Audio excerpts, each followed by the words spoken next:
Hi, I'm Elaine, the Heart Healthy Cooking Lady. Today I have with me a guest cook. This is Jesse. He and Hi. I are coworkers. We both work for the same library system.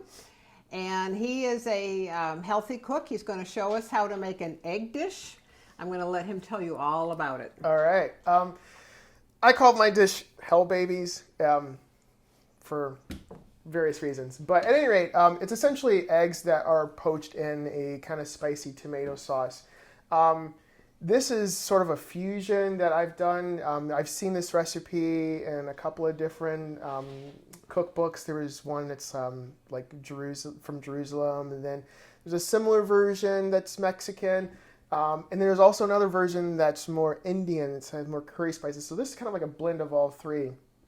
I call it Hell Babies because I was reading another cookbook. I like cookbooks. I mean, we're Well, that's why you're librarians, here. right? Exactly. And this one book had this really neat title for recipe. It was like chicken thighs in eggs, and they were sort of poached in tea, and then they were smoked in tea. And the name of it was Mother and Daughter. So like the chicken and the egg. So I thought that was really poetic, and I figure I'm going to do something similar, and I'm going to call these Hell Babies. So Hell because of the spicy chili peppers, and the babies because of babies, the eggs. So like a little poetic twist, and it kind of makes people laugh. And it's like, Yeah, it what you does. eating? It made me laugh when you first told me Right. about it. I'm eating Hell Babies. So essentially, it's. I know when Elaine and I were talking about like what kind of dish to make, we have been talking about peppers, and I really like to use a lot of peppers. Not so much for the heat. I like spicy food, but sometimes if food's too spicy, you can't really taste it. But these peppers actually have more flavor than they are, spicy, which is really good and a good way to kind of get introduced to peppers. So I'll kind of go through Okay. our ingredients here. To make the sauce, there's two parts. So we make the sauce, and we're going to poach our eggs in it. So the very first thing, probably the main ingredient here, are the guajillo peppers. These are sort of like that.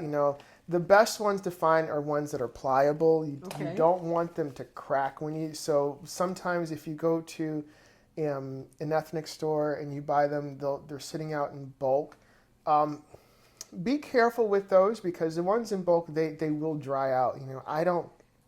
I think once they dry out, they kind of really lose their flavor. Okay. You got these just at your local Mexican store, Yeah, right? exactly. Okay. Yep. So, So the guajillos, then these are the flavorful ones, and that's where you really get the flavor from. This is where you get the heat from. These are arbol chilies. I will typically use just one of these in a dish, so yeah, because they can be very hot. You can, since this is just for heat, you can substitute any other hot chili, that you want to. If you wanted to put a jalapeno in there, throw that in. That might make the dish really hot. Or if you want to use cayenne, a lot of times I'll just use cayenne because it's just simpler than using the actual arbol chilies. You want for 3 people, you want about 2 cups of chopped tomatoes. And this is, I kind of eyeball it because again, this recipe is really versatile. So you can make a lot of sauce and then keep it in your refrigerator to poach your eggs in later on. So double this, triple it. Make it to your taste. This is like one of those recipes that's really forgiving. 1 onion, 1 medium-sized onion. I mean, I like red onions. You can use white onions, yellow onions, doesn't matter. You also need about 4 to 5 of these guajillo chilies, but you want to soak these first. So these are the dried form. This is now have been soaked in hot water. So you just bring some hot water to a boil, pour the water over them, and then you need to weigh these down. So I just put them in a weigh them down. Yes, Because yes. I've done this before, and it didn't work. Right. They Okay. float on top, and they, only the bottom gets, it's Okay. like soaked. Cool. So yeah, put a little saucer or something on them so they're actually weighed down, and then they're good. So you have to keep them submerged in the hot water. Right, about a Okay. half hour, and Okay. then once they rehydrate, then they're good to go. For spices, I've got about a tablespoon of whole cumin. Okay. And then I've got a variety of ground spices. So I have a 1/4 teaspoon of smoked paprika. I like the extra smoky flavor that gives, and Right. a little bit goes a long way with that, so be careful. If you like it, use more, but, I find that a 1/4 teaspoon is more than enough. A 1/2 teaspoon of turmeric, and 1 whole teaspoon of ground coriander, and then a 1/2 teaspoon of salt. So those are all the ground spices and the whole spices. Also, along with that, 2 cloves of garlic. These cloves are huge, so I'm actually just going to use 1. With the regular sized garlic, you may want to use 2 cloves. But again, to taste. If you like garlic, put more garlic in it. It's forgiving. I also, obviously, you need eggs. Right. Yeah. So The babies. right, the Handheld babies. Got you need right. the babies. Right. And then it gets garnished at the very end with chopped parsley. So this is flat leaf Italian parsley. Depends. If you want to, kind of go more of a Mexican flavor or more Indian flavor, you can use coriander or cilantro, rather. I'm sorry. Cilantro instead. I like it with parsley. I like the freshness that the parsley gives, so I use flat leaf parsley. And then crumbled feta cheese, So, and again, it's up to you. If you want to do more Mexican, you can use, I think it's called cotija cheese. Any kind of, white briny cheese works really well with that because the brininess of the cheese kind of offsets the sweetness of the sauce and, the peppers. So you do want a cheese that's going to have a little bit of flavor to it because the sauce is very flavorful and you don't want the cheese to kind of just get lost. Right, exactly. Okay. We already have the peppers soaked, so I've soaked those for a half hour and just pulled them out of the water. Okay. So when you go to prepare these, what you want to do is, it's really simple. I just kind of run a knife through them to kind of cut them open. Sometimes I just use my fingers. It all depends on how messy I want to get that day. And you'll see some seeds in here, so you want to, get those seeds out to kind of pick them out as much as possible. If you don't get them all, it's not the end of the world, but just get most of them out. They come out really easily. Sometimes, actually, I find while it's dry, if you split the pot open and then just shake the seeds out, that's just less problem that you have to deal with it. Well, I have a little bit of a question. Yes. If you are going to be adding some cayenne pepper and all that stuff, and you might want a little bit of heat, and you might want to add one of those arbol sin patas, you're going to have heat anyway. So why are you pulling the seeds out of here? Only because for texture reasons. Yeah. Okay. It's purely texture. One other thing that I would typically do now, Elaine's got this wonderful Vitamix, mixer, so don't have to really worry about that today. But, in my Hamilton Beach, whatever, the cheap $20 one from the grocery store, you will want to push this through a sieve when you're all when you grind everything up. Because of the seeds and also because of the outside of these peppers. Peppers, and this is every single pepper, you have the inside of the pepper where all the flavor and, the kind of meat of the pepper is. And then you have this sort of, a lot. This one does have a lot. So yeah, that's again one of the reasons why. And usually these come out really easily, just kind of with your finger. Be really careful though, because like I was mentioning, the meat of the pepper is really just sort of like a thin sliver on the inside. And then what's left is sort of like this sort of inedible plastic-y kind of case to it, So you want to, if your blender can't really grind that up, then you will want to, press that through a fine sieve. And then, and I got a sieve here just to show you. Okay. Just something like this, just, put it in there, put over a bowl, and then just run a spatula through it to press it out, all the seeds and the rest of the skin. So makes the sauce smoother. That's sort of the sieve is like my best friend in the kitchen, especially when it comes to making soups or purees. you'll be surprised at like the change in texture once you push it through a sieve. It's ephemeral afterwards. And a lot of people will be shocked. It's like if you typically make a lot of cream soups, this being the healthy show, we don't use too much cream here. But pushing it through the sieve changes that texture and makes it feel creamy in the mouth, So that's, you don't get the lumps, you don't get the other bits and pieces. So, and quite honestly, sometimes I don't bother with that, thinking it's all just kind of, frou-frou. But it seems like, no, maybe I ought to start doing stuff. Yeah, like really, okay then. There's a reason why they do it. And I don't do it every single time. It's like if I'm just cooking for myself, I rarely do it. Because one thing that leaving all of the seeds and the bits in, it's actually fiber. So yeah. So there is that too. Yeah, so if you leave that in, if your friends complain about your cooking, you can say, well, it's all full of fiber. There you go. There you go. Then throw some wood chips in there. There you go. Yeah, but so we have the peppers. There's a towel right there if you need it. Oh, on the yay. stove. Okay.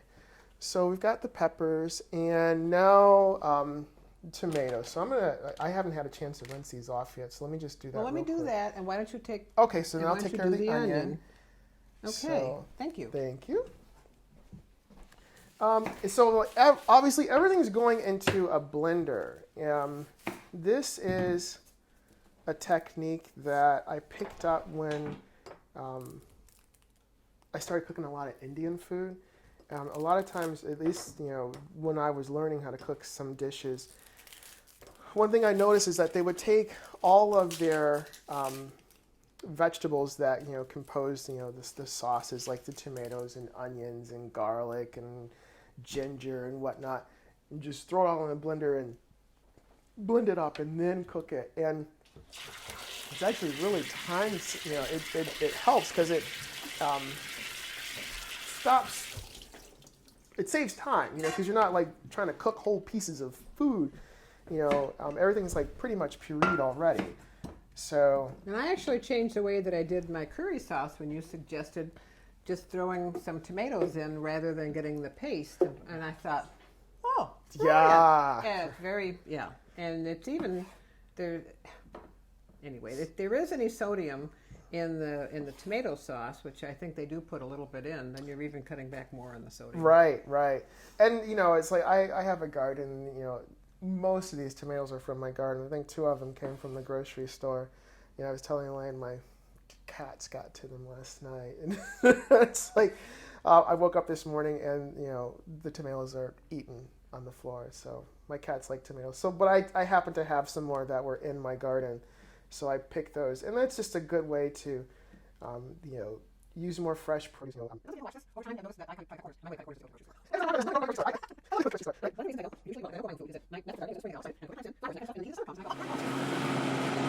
pop it up. Just because you can. It's fine. It's fine.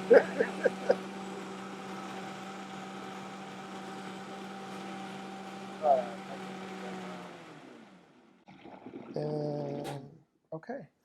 Cool. All right. So how long did you end up doing this? It seemed to me like it was about 30 to 45 seconds, maybe? Until it's pureed. I was like, how long do you cook till it's done? I don't know. But what you want as smooth of a paste as possible. Okay. Because again, the smoother the paste is, the quicker it's going to cook because it doesn't, that's less time it has to cook down, and break down. Okay. And the smoother your final product is going to be, So. Alrighty. Yeah.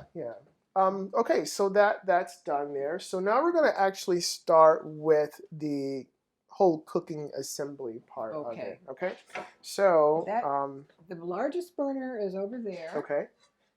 And I'm going to sit here and yay. All right. So I want to get that kind of nice and warm before we start. Okay. And here's what we're going to do. We are going to fry the cumin. Cool. Yes. So We're going to toast this cumin before, toast it in a little bit of oil before we start.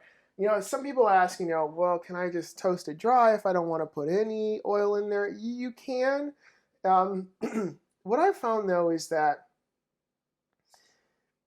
there's like flavors in the spices that kind of like are oil soluble. And so what happens is that oil gets flavored, and then when it gets dispersed through your sauce, that just makes your sauce more flavorful, So a little bit of oil, you're not deep frying anything, but just enough to kind of toast things. Again, that's another technique that a lot of Indian cooking uses, is to, fry your masalas, fry your spices, beforehand, because it's a difference between like a raw, almond and a toasted almond. It's worlds of difference. So fry your spices.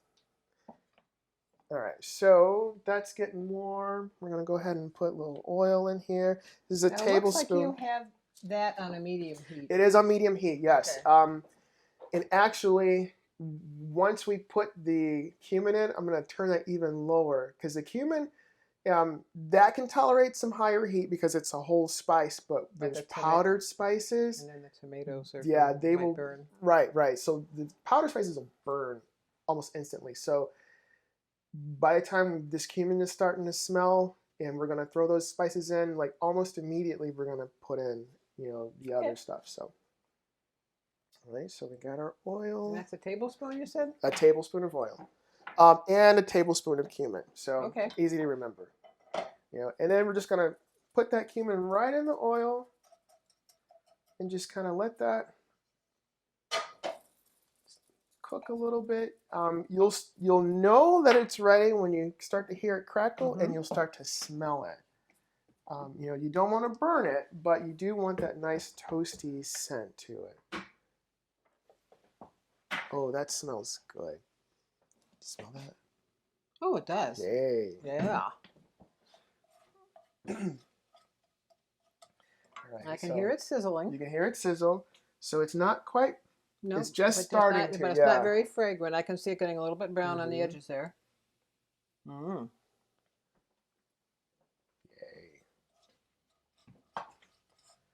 And this is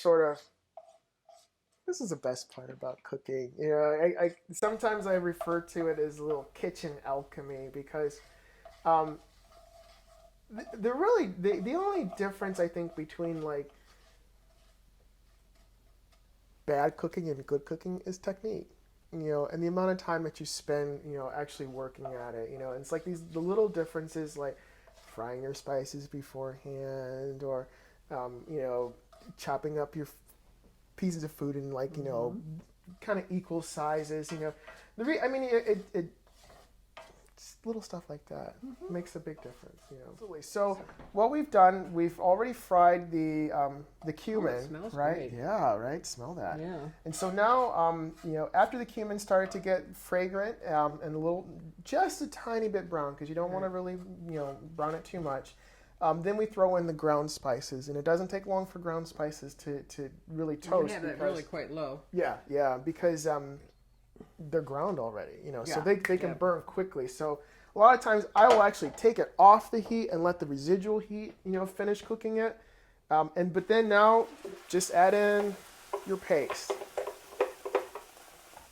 So now that so we poured the sauce in there. We've stirred in the spices, so that there's no spices anymore, like sitting on the bottom of the pan. And so now we can actually kind of turn this a little up, because now our next step is to actually begin to cook this. Because remember, like, the tomatoes. I'm going to get you a little platter to put, a little thing to put that spoon on.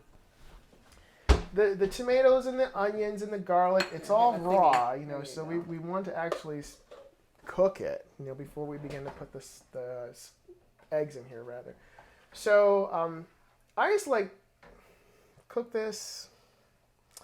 Probably gonna take about a good 10 minutes, actually. Okay. Again, since this is a fusion sort of dish, this technique is another one that I pulled from making curry sauces. To kind of cook this down until it turns into a paste.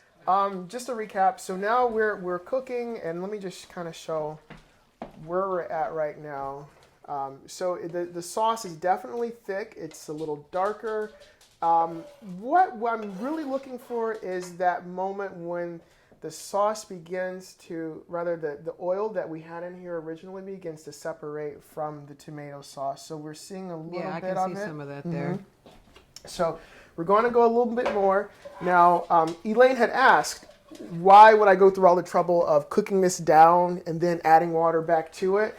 Well, it's again, like I say, those small little techniques. It's to build up flavor. First off, like I say, the vegetables are raw when you put them in first. So you're cooking it first to kind of just like cook the tomatoes and the onions and the garlic. But once they're cooked, now you're kind of driving off the water that's currently in there to begin to caramelize the sugars that are naturally present, in the onions and in the tomatoes, to give it that extra layer of flavor. So it tastes less like salsa and more like tomato sauce. I don't know if you've bitten into a piece of pizza and you get that nice little crusty tomato edge, or like edge of lasagna, that kind of burnt tomato flavor. Not really burned, but toasty tomato flavor. That's really what we're after. That nice flavor. We're not looking to burn anything, but we are looking to drive off all the excess water, and then to, at that point, add it back in. This now is perfect. So if we look, when we begin to stir this, it holds its shape a little. Looks almost sort of like tomato paste. Very very close to that point. But if you can smell that, like, It does smell very good. Very very good. Okay, so now sauce. How much water do you need? We're just gonna add water to sight, because we want. Let me get you some. I'm gonna say, in my guess, for the amount of ingredients that we use, maybe about half a cup to 3/4 of a cup. Okay, well this is a cup in the Pyrex. Perfect. Okay. So then we can judge based on how much we have left over. So I'm gonna put this water a little bit at a time, because I am poaching these eggs, and so this is still gonna cook for another 5, 8, maybe 10 minutes, depending upon how many eggs you have in here and how large your pan is. I like my eggs set. I don't like a runny egg. I'm like a kid that way, like, ooh, it's runny, I don't like it. Because what you want to do is you want to make like a little well, and then like put your egg in it. So I will crack my egg into a bowl first. All right. So then what we're going to do is I just take the bottom of the cup, use that to make a little divot in the sauce, and then just sort of. So you put the bottom of the cup in the sauce, Yep. and then turn it so and it then just turn slides it, yeah, out. so it just Okay. slides right out. And You must then, be a librarian. You used a word like divot. Yes, right? Okay. I use like there was another word I used a while back. Viscosity. We were talking about Put the bowl on that. oh yeah. I'm talking about global warming, and I used the word viscosity for something, and another person these are just very That is very tender egg yolks. strange. Yeah. Huh. It may be because they're very close to room temperature, but yeah, normally, I don't know. I'm not making excuses for the eggs.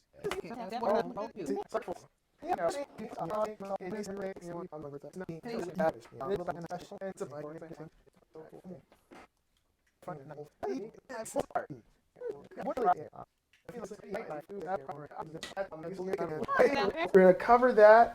It's on low. I'm gonna turn up just a tiny bit, just to this is number 2, so it's still low, but It's it's like a medium low medium there. low. Yeah. Yeah. So just so you see a little, just a little bubbles. You don't want it a roiling boil because you don't want to scramble your eggs in the sauce, but just enough so that steam gets on top, and that steam now begins to cook, or at least set the eggs. Once they're set, then you can start ladling the sauce over the eggs and okay. continue to cook the eggs a little bit. But yeah, this is now the time I reserve to clean up my mess and get prepped to finish Okay. eating. And why don't we slice the bread to get that Cool. going so we can. So how long have they been cooking now? About I'd say 5 minutes at yeah, least. yep. That sounds about right. So at this point, they have clearly set on the tops, and so you can actually, depending upon how set you like your eggs, like I say, I like mine. I definitely like the yolks to be done, but it's done. Okay. This is definitely done. And the eggs or the yolks are. Yeah. Well, I'm seeing that you could like just shove each. Mm-hmm. Mm-hmm. Yep, we need a second camera. All right. So. Okay. So just to kind of show what they look like, they are clearly set. Yeah, they're ready to go. So I like to serve these. I'm gonna turn this fire off. All right, and to serve, I just like to, take one of these eggs and just kind of scoop it up in the spoon, layer it on the bread. There's another one. Looking good. Oh, those are nice and solid. They are. Good. Okay. All right, and then just laid a little bit of extra sauce on them. So good. This is like, I don't know, this is one of my favorite egg dishes. Like I say, I will make this for dinner. I tend not to be a breakfast eater because I just don't really have a lot of time in the morning. If I eat breakfast, it's a banana and a cup of coffee or toast. I've newly discovered toast and apple butter, so I like that. Yeah, ladle some extra sauce on top. And then take a little sprinkle. And I just use a tiny bit because there's already a lot of flavor in there. So you just need a little sprinkle, nowhere near a quarter cup that the serving says on there, just something to. So it's a negligible amount of It sodium. truly is, truly, Okay. And the nice part about it is when you're if you're looking trying to minimize the amount of like sodium or fat or whatever that you're eating, but you still want to include it, like figure out ways to include it at the very end so that it's not really mixed into this stuff, but your tongue still tastes it, So Nice. yeah, when you eat this, your tongue will taste the salt and you'll think, mentally, it's salty, but it's actually not. So yay, a little bit of cheese, and then we will sprinkle that with a little bit of parsley. For each Oh, look one. at that, how pretty. I know, right? And I actually really like the flavor of parsley. The parsley is not here for just show. It's actually here for the flavor. So that's why I suggest you always use the Italian flat leaf parsley. And fresh. Yeah, and fresh, yes. Curly parsley, not so flavorful. It's prettier, but not really as flavorful. This is definitely more flavorful. Okay. And there you have it. Well, if you don't mind, I'm going to be bold and brash and try some. Yes, on please camera. do. Please do. Hell babies. Yes, let me see how this is.